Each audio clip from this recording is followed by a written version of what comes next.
If you ever wanted a video game to look you in the eye and call you pathetic and then shove you off a medieval rooftop, welcome to Dark Souls Remastered.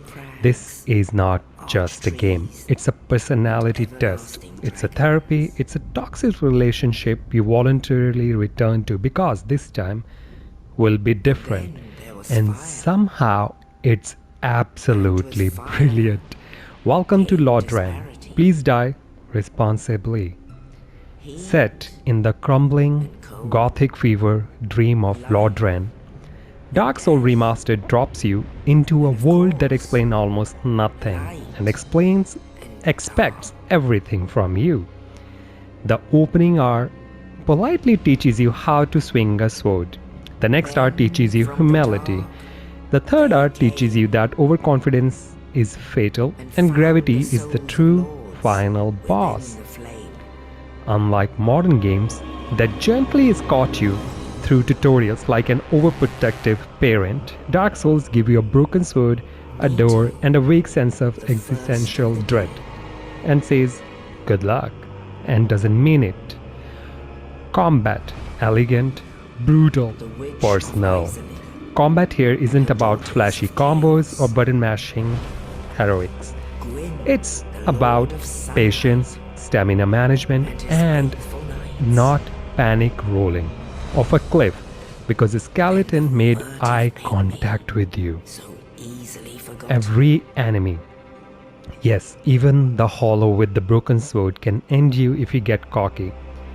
Boss fights are less epic cinematic spectacle and more prolonged psychological evaluation.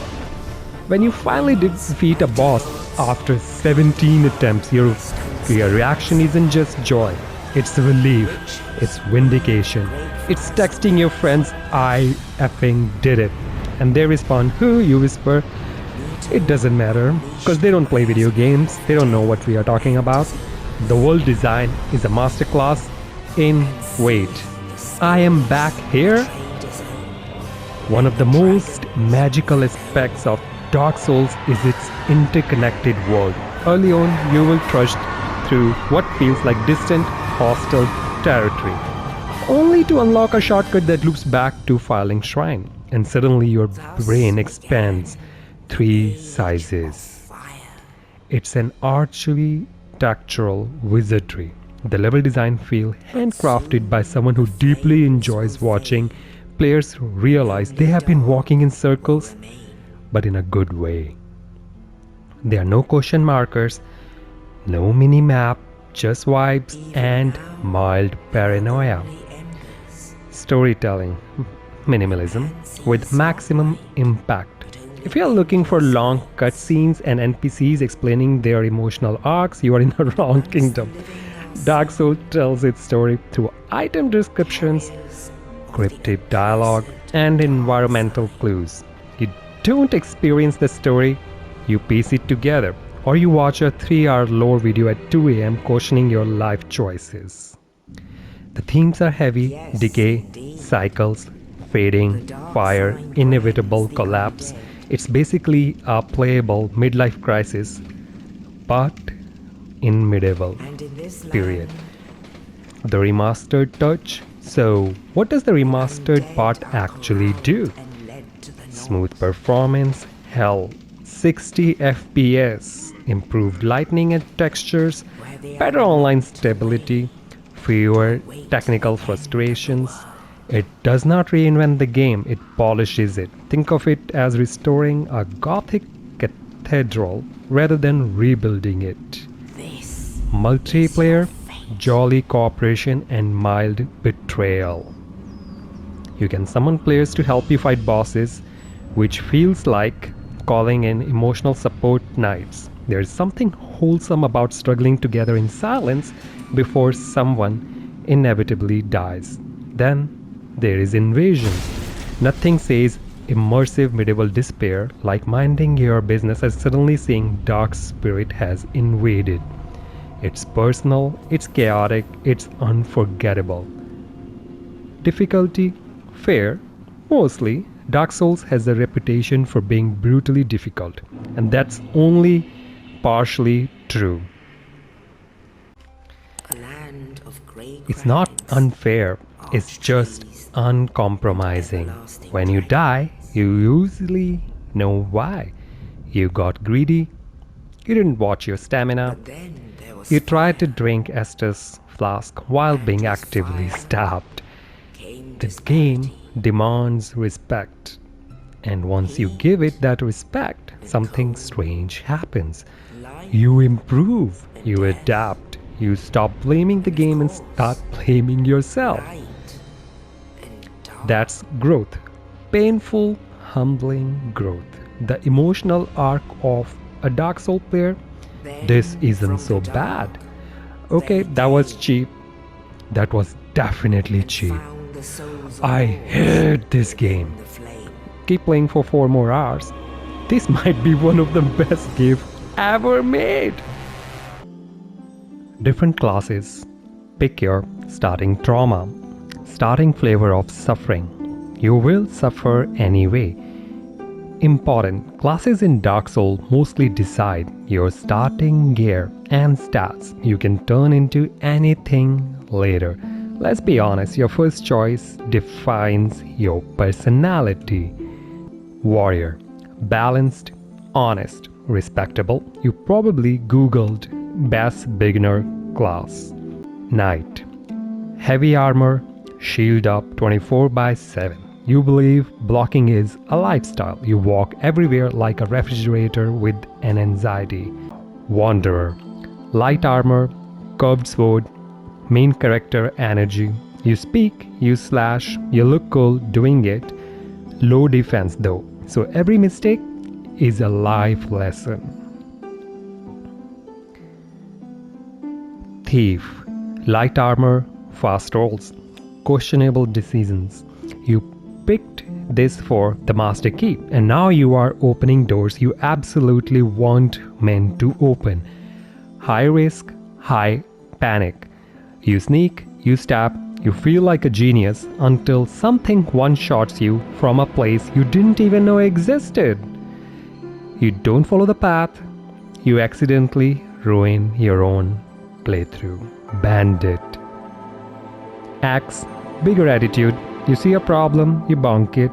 Subtlety is not in your vocabulary. Hunter. A bow in your hand, confidence high. You thought ranged combat would be safe. The game laughed and sent enemies sprinting at you. Sorcerer.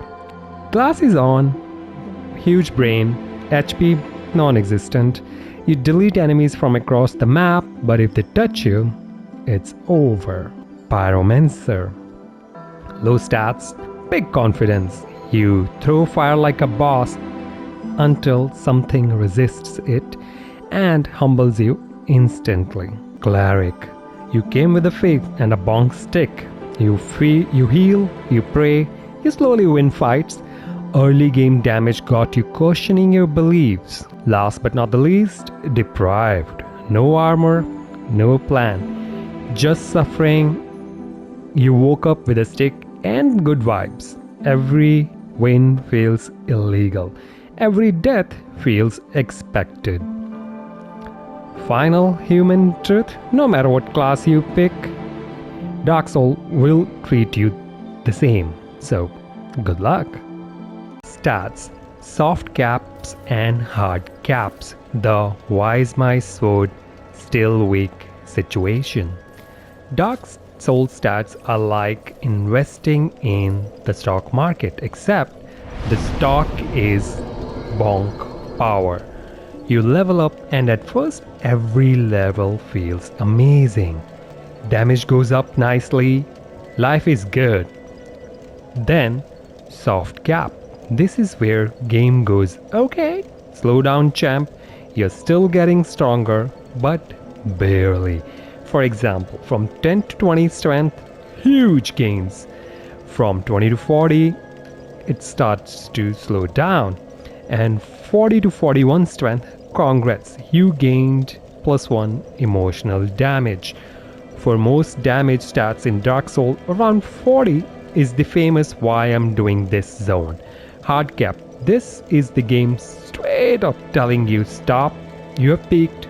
You can go all the way to 99, but you are basically wasting levels. It's like pouring water into full cup and wondering why nothing changes.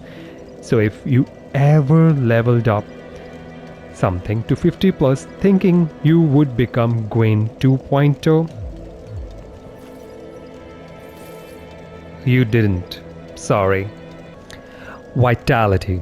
What it does gives you more HP, which is your health.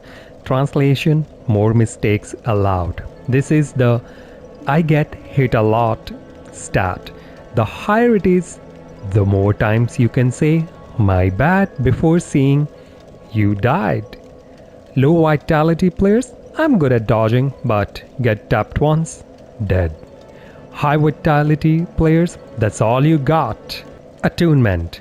What it does gives you more spell slots. This is basically how many spells can I remember today. Low attunement, one spell, choose wisely. High attunement, whole wizard inventory. So if you're not using magic, you can basically ignore this and pretend it does not exist. Endurance. What it does, more stamina plus more equipment load. This stat is secretly the MVP. Stamina is equal to swinging, rolling, blocking, running, existing. No stamina, standing there like a tired uncle. Equipment load, how heavy your armor is. Low endurance, roll like you are underwater. High endurance, fast roll king.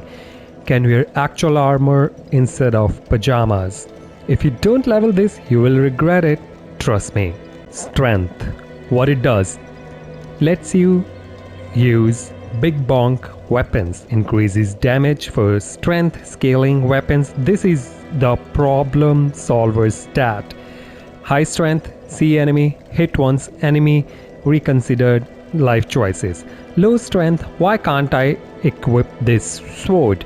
Because your arms are a decorative piece. Also, two-handed handing boosts your effective strength. Meanwhile, sometimes the solution is just hold it with both hands and believe. Dexterity. What it does, boosts damage for fast weapons. Slightly speeds up casting. Dex builds are stylish. High dex players dodge everything, attack 17 times in 2 seconds, says things like skill issue. Strength players stop moving. Dex is for people who want finesse instead of bonk. Ooh, resistance. What it does? Well, supposedly boost defenses. Reality in Dark Souls, resistance is the ultimate evil friend stat. Let me explain. Resistance is that stat you'll not only recommend when you want to watch the world burn.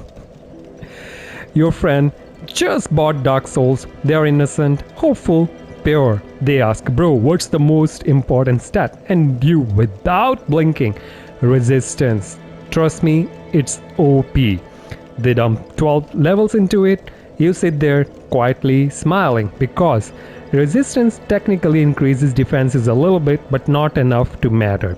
It's like putting a band-aid on a dragon bite. It barely helps. It scales badly. It does not make you hit harder. It doesn't give you stamina. It doesn't give you health. It just exists on the level chart. So now your friend is doing no damage, running out of stamina, getting one shot, confused, and you're like, damn bro, that's crazy. Even Dark Souls veteran has either leveled resistance once and regretted it or told someone else to level it, felt powerful. It's a rite of passage. Resistance isn't just a stat, it's a character development. Intelligence, what it does? Makes sorceries and sorcerers stronger, unlocks better magic. This is the I don't want to be near the boss stat. Higher intelligence, throw blue laser beams Melt enemies before they reach you. Lower intelligence. Why does my spell hit like a wet napkin? If you want to feel like a wizard with a superiority complex, this is your stat. Faith. What it does? Powers miracles, heals lightning, buffs. Faith builds starts slow. Then suddenly you are throwing lightly bolts like you are auditioning for Zeus. Early game, why I'm doing 12 damage. Late game, I'm the storm and lets you heal. Very nice when you're tired of drinking Sunny D. Humanity. A tiny number with the big main character energy. You don't really understand it at first. You just see it go up and you are like, nice, I guess. Humanity does a bunch of things. It boosts main item discovery, slightly increases defenses, makes certain weapons stronger. Looking at you, chaos weapons, lets you become human again so you can summon help, or I guess get invaded. Here is the real experience. You pop a humanity, reverse hollowing, feel powerful, start walking around like you own Lordran. Then you get invaded or fall off a cliff or get comboed into another dimension. And now all your humanity is sitting in your bloodstain like, come, get me bro. So you can do the walk of shame back and die again. And just like that, it's gone. Combat. Please stop panicking. Dark Souls combat is not flashy. It's not fast in a superhero way. It's deliberate, weighty, and deeply judgmental. You don't button mash, you commit. Every single swing of your sword feels like signing a legal document. Every dodge roll is a financial investment. And stamina. Stamina is your entire personality. If you run out of it, you don't just get punished, you get agitated. The beauty of the combat is that it's fair. In a way, a strict martial art instructor is fair. When you die, which you will, a lot, it's rarely random. It's because you got greedy and went for just one more hit. Panic rolled 14 times in a row. Tried to heal while a demon was mid-swing. Forgot that gravity exists.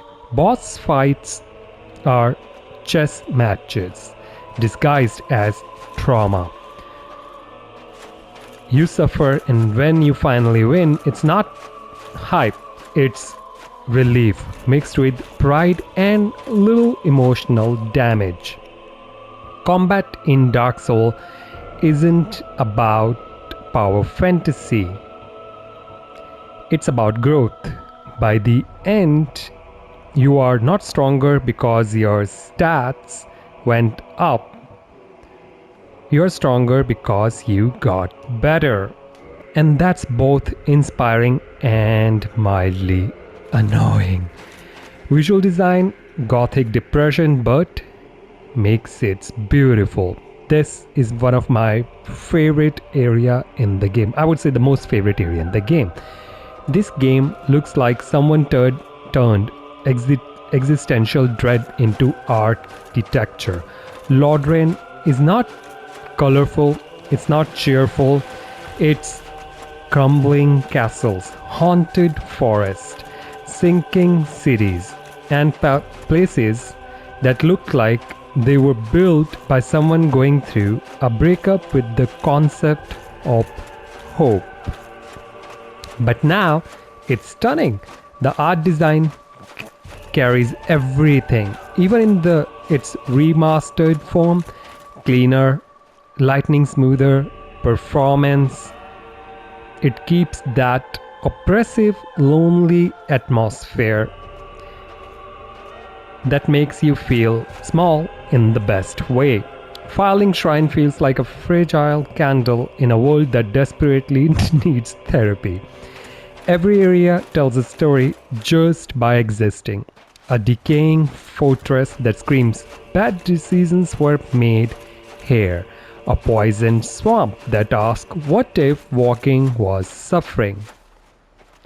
An Orlando, majestic, glowing, suspiciously empty. The world feels ancient, not abandoned yesterday, not ruined recently, but long past saving. It's oblique, it's moody, it's gorgeous. Sound design, aka why I'm stressed in complete silence. In Dark Souls Remastered, the sound design is basically psychological warfare. First of all, there is barely any music. You're just walking around in awkward silence like, is this peaceful or am I about to get stabbed? Then suddenly, clank, you blocked wrong. Hollow scream from somewhere you can't see. That terrifying Black Knight armor shuffle. And don't even get me started on the boss music. The second it starts, your brain goes, oh no, this is serious. When you hear the soundtrack kick in during Dark Souls boss fights, your heart rate immediately goes from calm stroll to why is my Fitbit concerned? And that backstab sound, chef's kiss, pure serotonin.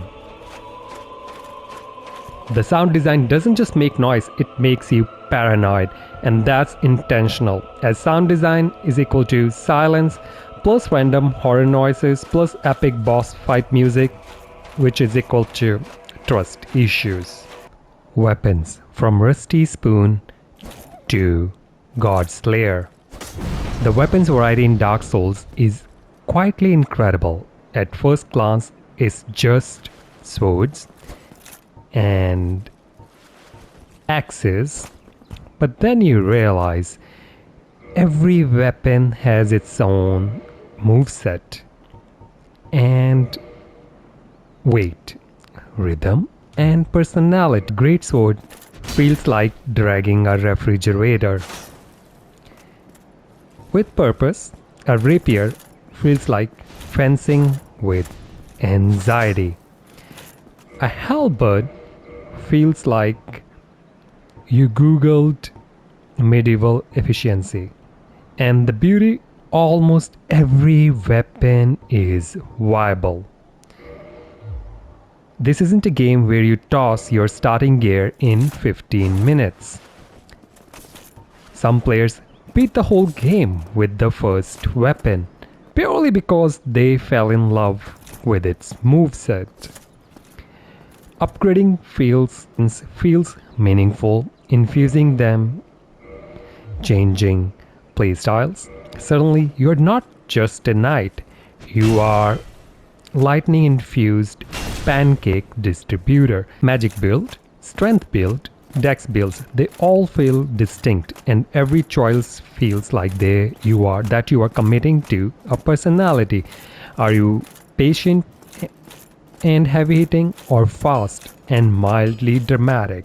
Your weapon becomes an extension of your temperament. Armor looks cool, sounds tanky, secretly a liability if you don't know what you are doing. You start the game thinking, yeah, I need the heaviest armor, I wanna be a tank, so you equip full knight set.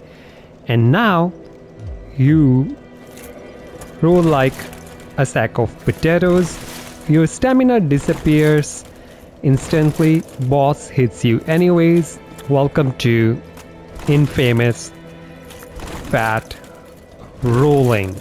Light armor, it's mostly drip or actually practicality more than defense. You move fast and roll fast, feel like a ninja. Downside, if an enemy even thinks about hitting you, you explode. The I have responsibility setup. Decent defense, decent rolls, and this is going to be a sweet spot for majority of the players, especially the beginners. flashy, you're not tanky, you are surviving. And in Dark Souls, that's called respect. Armor, you are the wall. You don't dodge, you accept damage. You walk into hits like, ah, that hurt. Anyway, until you run out of stamina, get stun locked, and realize you are not actually immortal, that we still take damage. Equipment load. The real villain. Armor is not the problem. Weight is. Light roll, anime protagonist. Medium roll, normal human being. Fat roll, government issued fridge. You could have the best armor in the game, but if you're rolling in a slow motion like this, you're basically a boss tutorial. Poise, aka I refuse to flinch. That's a tank build, like the build right now. We just have to work on our stamina and we are good. Some armor gives poise, meaning you get hit and you just keep swinging. High poise, nice attack. My turn. Low poise, you get tapped and stagger like you just got scared. Human truth? Armor helps, but not as much as you think. Rolling matters more than looking like a tank. Drip is important, don't lie to yourself. Final reality check. You will start the game chasing defense and end the game wearing random mismatched gear like cool helmet, no pants, maximum confidence. Because in Dark Souls, it's not about how much damage you can take, it's about not getting hit in the first place. Story. Wait, what is happening? Dark Soul does not tell you its story. It whispers it in item descriptions, in cryptic NPC dialogue. In a way, a ruined city looks like it collapsed under the weight of its own pride. The main premise is simple. The fire is fading, the world is decaying, and you are just another undead trying to figure out what that means. But the depth is ridiculous. The gods aren't clean heroes. The Age of Fire isn't purely good. The Age of Dark isn't purely evil. Everything feels cyclical, inevitable, and tragic. NPCs are fascinating and unsettling. They feel human, they struggle, some go hollow, some lose purpose, some smile too much, and you don't trust them. You don't experience the story through cutscenes. You assemble it like a detective with a sword. And when you finally understand what linking the fire means, it hits differently. The story isn't about saving the world. It's all about whether the world should be saved at all. Cheerful stuff, right? Exploration. Wait, this connects? Exploration in Dark Souls is where the game quietly flexes. There is no mini-map, no glowing objective marker, just vibes and mild anxiety. You wander into places thinking, I don't think I'm supposed to be here. And sometimes you're right, the game does not care about your comfort and it lets you make mistakes, big ones. But here is the magic. The world is interconnected like a beautifully evil puzzle box. You will struggle through a brutal area and open a random elevator and suddenly boom! You are back at the Firelink Shrine. And your brain explodes. Shortcuts feel better than boss victories sometimes. Discovering hidden paths feel like you outsmarted the games itself. It respects your curiosity, but it punishes recklessness. Exploration isn't guided, it's earned. You don't clear areas, you survive them. Final thoughts. emotionally stable version. Dark Souls Remastered is not trying to impress you with noise. It does not beg for attention. It does not explain itself. Combat teaches you discipline. Visual immerse you in beautiful ruin. Exploration rewards bravery. Weapons define your identity. Story makes you question everything. It simply exists, confident, demanding, and unforgettable. Dark Souls Remastered isn't just influential, it reshaped the industry.